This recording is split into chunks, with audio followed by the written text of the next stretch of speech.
مسند امام احمد بن حنبل میں حدیث ہے، صحابہ کرام نے عرض کی یا رسول اللہ صلی اللہ علیہ وسلم نماز کی بھی چوری ہوتی ہے؟ تو اللہ کے نبی صلی اللہ علیہ وسلم نے فرمایا ہاں، نماز کا بھی چور ہے، نماز کا بھی چور۔ حضور کیا مطلب؟ فرمایا جو بندہ رکوع اور سجود پورا نہیں نہ کرتا وہ نماز کی چوری کرتا، اور چوروں میں سے برا چور ہے، آیا بھی ہے، وضو بھی کیا ہے، مسجد پہنچ بھی گیا، پھر بھی اس کو جلدی بڑی جلدی۔ کچھ لوگوں کو آنے کی بھی جلدی ہوتی ہے مسجد میں، واپس جانے کی بھی جلدی۔ میں سمجھتا ہوں کہ جب ایک بندہ ٹائم نکالتا ہے نا، وہ گھر سے نکلتا ہے، وہ وضو کرتا ہے، وہ مسجد آ جاتا ہے، تو اگر وہ بڑی جلدی بھی نماز پڑھے نا تو 1-1.5 منٹ کا فرق پڑتا ہے، اس سے زیادہ نہیں۔ لیکن وہ 1-1.5 منٹ کے لیے ساری نماز ضائع کر بیٹھتا۔ نبی رحمت سید عالم صلی اللہ تعالیٰ علیہ وآلہ وسلم کے سامنے ایک صحابی نے نماز پڑھی تو حضور علیہ الصلاۃ سے آ کے سلام لی تو اللہ کے نبی فرمانے لگے واپس جاؤ اور نماز دوبارہ پڑھ۔ کوئی لفظ نہیں کہا اس نے، واپس گئے۔ صحابی تھے نا، میں اور آپ کسی کو منع کریں گے تو کہے گا کیوں جی، صحیح تو پڑھی ہے، اور واپس جاؤ نماز پڑھ۔ واپس گئے، نماز پڑھی، پھر آئے، سلام لی، حضور نے فرمایا واپس جاؤ نماز دوبارہ پڑھ۔ واپس گئے، پھر نماز پڑھی، تیسری دفعہ آئے تو حضور نے فرمایا نماز واپس کر، تو ہاتھ باندھ دیے۔ یہ جملہ اہل معرفت کے لیے ہے، وہ خوب سمجھیں گے۔ عرض کی سونیا مجھے تو پڑھنی نہیں آتی، محبوبہ مجھے سکھائی دیں، میری مدد ہی کر دیں۔ حضور پڑھنی نہیں آتی، بتائیں کیسے پڑھنی ہے؟ تو نبی کریم علیہ السلام نے فرمایا جب وضو کر تو اطمینان کے ساتھ کر، اور فرمایا جب رکوع کر تو پھر اطمینان کے ساتھ کر، اور فرمایا جب سجدہ کر تو پھر اطمینان کے ساتھ کر، اور جب اتحیات میں بیٹھ، تشہد پڑھ، دعائیں پڑھ، درود پڑھ تو پھر ذرا اطمینان کے ساتھ پڑھ، ذرا سکون کے ساتھ نماز پڑھ۔ گویا حضور بتا رہے ہیں کہ جب تم اطمینان کے ساتھ پڑھو گے تو پھر عرش کا مالک بھی اجر بھی جھولی بھر کے عطا فرمائے۔ جلدی بڑی۔ اور میں نے تو 2-4-5 جو میرے پیار والے سنگی ہیں ان کے ساتھ نماز پڑھ کے دیکھی ہے، تو میں نہیں پہنچ سکا ان کے ساتھ۔ بڑی کوشش کی ہے کہ چلو چھوٹی سے چھوٹی صورت پڑھیں، اللہ بہتر جانتا ہے کیسے پڑھ لیتے ہیں اور کیوں کر پڑھ لیتے ہیں، کچھ سمجھ نہیں آتی، وہ پڑھ لیتے ہیں اور بڑی رکھتے پڑھ لیتے ہیں۔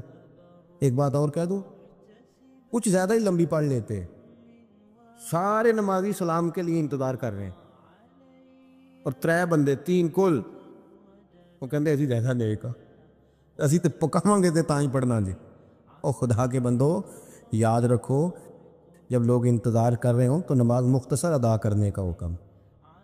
اور اگر آپ کا شوق ہے، آپ ارادہ رکھتے ہیں، آپ میں چاہت ہے کہ میں نے نوافل زیادہ پڑھنے ہیں، تو مسجد کے سین میں بھی جگہ ہوتی ہے، بیسمنٹ میں بھی جگہ ہوتی ہے، آپ نے سارے لوگ لائن میں لگا دیے اور سب سے اگلی صف میں نماز پڑھ رہے ہیں، تو اس سے تو کئی خطرات پیدا ہوتے ہیں کہ شاید یہ سب سے بھلا نمازی ہے۔ کئی بندے پریشان ہو جاتے ہیں، یہ تو زیادہ نیک نکل آیا۔ آپ تھوڑا دکھیں، غور کریں، چیزوں کو اعتدال میں رکھیں۔ محمد الرسول اللہ والذین معہ اشداء علی الکفار رحماء بینہم، وہ لوگ جو نبی پاک علیہ السلام کے ساتھ تھے، کافروں پہ سخت تھے، آپس میں رحم دل تھے۔ ان کو اللہ تبارک و تعالیٰ نے ہمارے لیے نمونہ ہدایت بنایا۔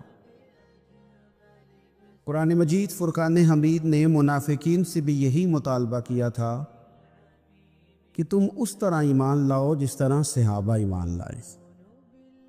وَإِذَا قِيلَ لَهُمْ آمِنُوا كَمَا آمَنَ النَّاسُ، جب ان سے کہا جاتا کہ اس طرح ایمان لاؤ جس طرح یہ لوگ ایمان لائے،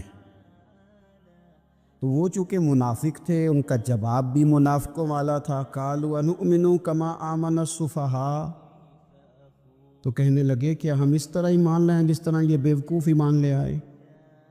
انہوں نے تو گھر بار چھوڑ دیے ہیں، انہوں نے تو فقیری اختیار کر لی ہے، یہ تو ایک وقت کھاتے ہیں، یہ تو ہر وقت میدانوں میں رہنا پسند کرتے۔ وہ معاذ اللہ اس کو بیوقوفی جانتے تھے۔ الا انہم ہم السفہاء، اللہ فرماتے ہیں خبردار ہو جاؤ، یہ خود بیوقوف ہیں، یہ حضور کے غلاموں کو بیوقوف کہیں۔ یہ بڑی نکھری، بڑی سونی، بڑی شاندار جماعت ہے حضور کے صحابہ کی۔ اس جماعت نے اس جماعت کے ممبران نے، اس جماعت میں شامل حضور کے صحابہ کرام کی نکھری خوبصورت جماعت نے امت کو بڑے رہنما اصول دیے، بڑے عالی شان افکار دیے، بڑی خوبصورت یادیں چھوڑی۔ ہمارے ساتھ یہ ہوا ہے کہ جس طرح ہم اپنی تاریخ کے بے شمار پہلوؤں کو فراموش کر بیٹھے، اسی طرح صحابہ کرام علیہم رضوان میں سے جو خاص نورانی عالی شان لوگ تھے اور جن کا تذکرہ پڑھنے اور سننے سے دل روشن ہو جاتا تھا، ہم نے ان لوگوں کو بلا دیا ہے۔ بزرگان دین کے عرس نہ صرف یہ کہ ہمارا نظریہ ہے، بلکہ وہ دین کا ایک بہت بڑا حسن ہے، لیکن یہ کہ